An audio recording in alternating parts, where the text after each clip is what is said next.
মা মা মা মা গো, মা শুনতে পাচ্ছ? মা গো,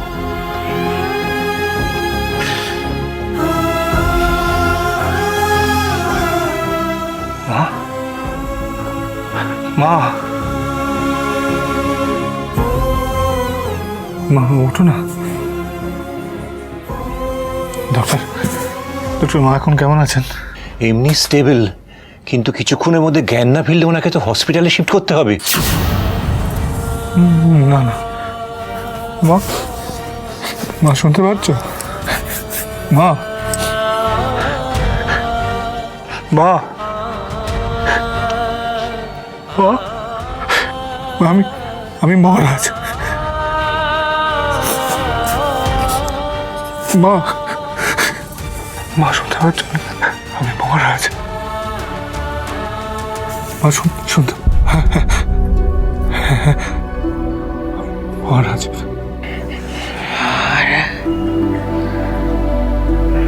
মহারাজ, এই তো আমি।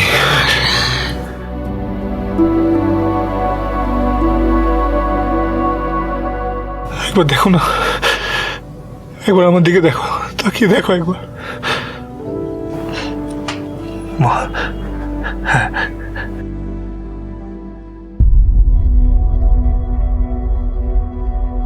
এই যে আমি, এই যে এদিকে।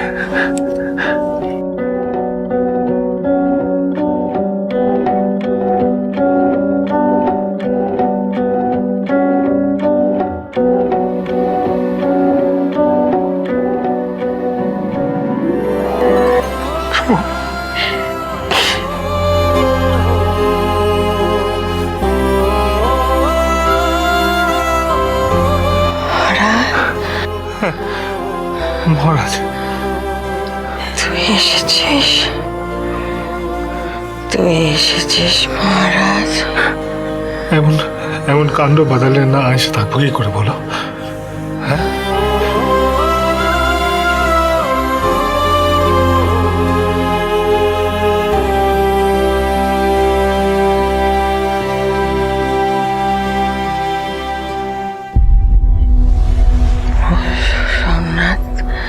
আমার সোমনাথ কই? দাদা, হ্যাঁ দাদাকে আমি ডাকছি, আমি এক্ষুনি দাদাকে ডাকছি। হ্যাঁ হ্যাঁ, তোমার সোমনাথকে আমি এক্ষুনি ডাকছি। দাঁড়াও একটু দাঁড়াও। সোমনাথ,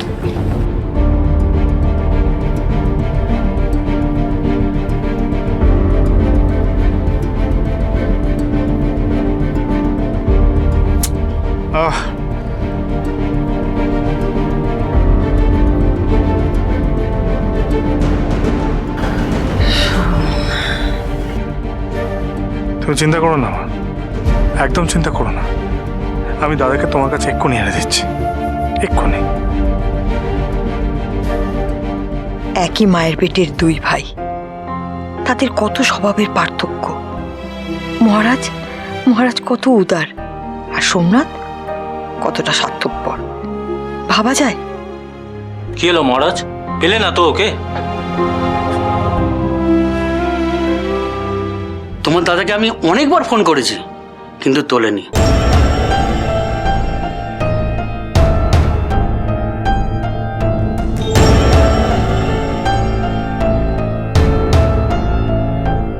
আপনাদেরকে অনেক ধন্যবাদ,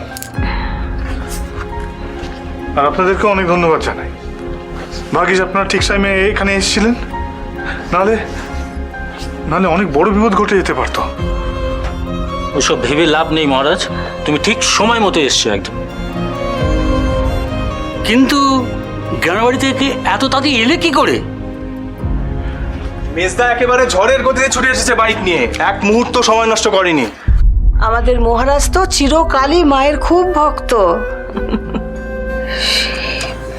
সেবেলে মা, সেবেলে মা, মা,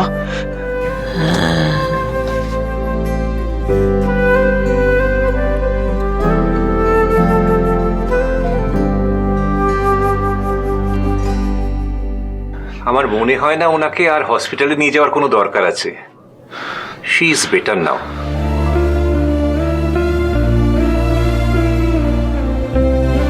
নিজের সন্তানদের দেখতে পেয়ে মা এখন একেবারে সুস্থ।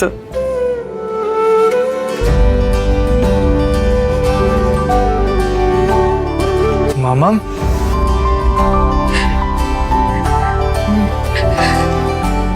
তুমি এতক্ষণ এখানে ছিলে, আমি তো তোমায় দেখতেই পাইনি, বুঝতে পারিনি আমি। মহারাজ, আমি কি জানি না তোর মাথায় তোর মা ছাড়া আর কেউ নেই? না না, তা নয়। তুমি কত বছর পরে এলে, কত দিন পরে। তুমি কখন এসছো? অনেকক্ষণ এসছি। এসেই তো দেখি পূর্ণিমা মুখার্জি উল্টে পড়ে আছে।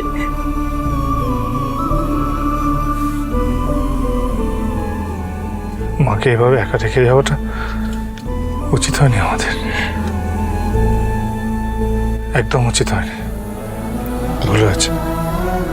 কই কই কই দেখি পূর্ণিমা, পূর্ণিমা, এই তো তোমরা এসছো। দেখো দেখো কি অবস্থা করেছে নিজে। হ্যাঁ, দেখো কি অবস্থা করেছে।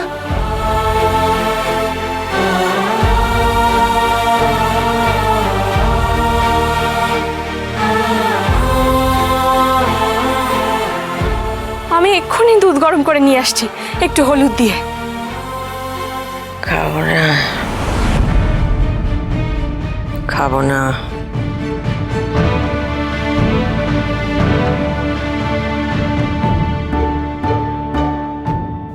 এই সেই মেয়ে,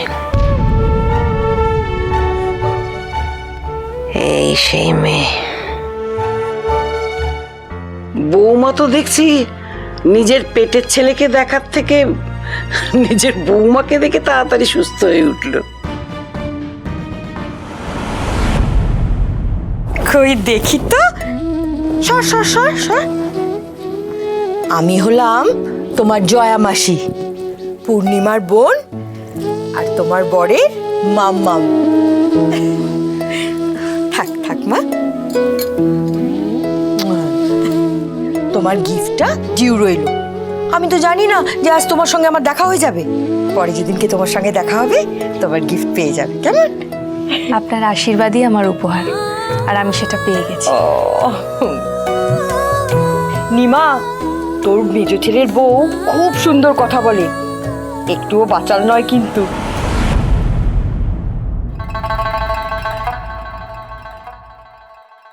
আমি দুধটা গরম করে আনছি। মাম্মাম, আপনি মাকে খাইয়ে দিন। ঠিক আছে বোন, একটু চলো। ডক্টর, ডক্টর কি প্রেসক্রিপশন আছে, কি মেডিসিনস লাগবে একটু বলুন না। আমরা একটু বাইরে গিয়ে কথা বলি, এখানে বড্ড ভিড় রয়েছে। হ্যাঁ ডাক্তারবাবু ঠিকই বলছেন, আমরা বরং বাইরেই যাই। চ চ আসুন, আপনি আসুন। হ্যাঁ, আপনারাও আসুন, আপনারাও আসুন।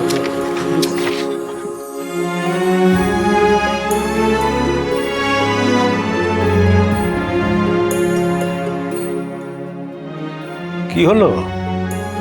তোমার সোনার টুকরো বড় ছেলে এবেলা তো ফোন ধরছে না কেন? আহ, এখন এসব কথা থাক না সুবুদা। না না, সে তো থাকতেই পারে, কিন্তু জয়া, তোমার এই নিমাকে একটু বলো চোখ খোলা রাখতে, যাতে আসল নকলের ভেদাভেদটা সময় থাকতে থাকতে বুঝতে পারে ও। এভাবে কেন বলছিস খোকা?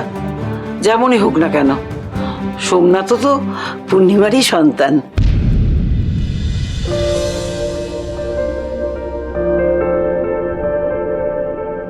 জানো প্রিয়াঙ্কা, মা আজকে আমাকে কি প্রশ্ন করেছে? তুমি বলে ডাকলে? বেশ, তুমি বলো, আমি শুনছি তোমার কথা। তুমি বাবাকে তুমি বললে? এত তাড়াতাড়ি আমরা এত কাছাকাছি চলে আসবো ভেবেছিলে?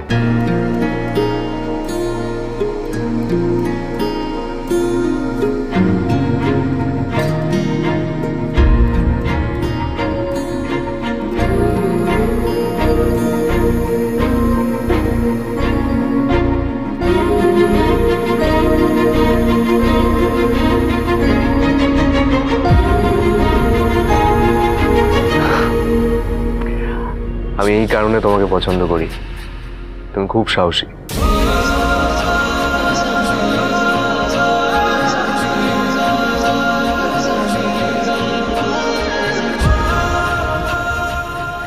আজকে মা আমাকে জিজ্ঞেস করেছে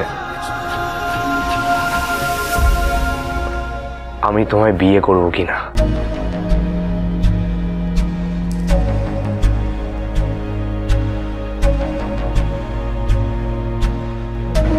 আমার মায়ের মনে কিন্তু তুমি জায়গা করে নিয়েছো, তাও দেখো মাত্র কয়েকদিনের মধ্যে। হ্যাঁ, তোমার মায়ের মন খুব উদার। উদার কিনা জানি না, তবে মা অনেকটা নারকলের মতো। তার মানে আমি ওনার হৃদয়ে স্পর্শ করতে পেরেছি বলো? আচ্ছা, আমি মাকে বলবো তুমি বিয়েতে রাজি? এত সহজে হ্যাঁ বলা ঠিক হবে না, আর একটু খেলিয়ে রাজি হব মিস্টার সোমনাথ মুখার্জি।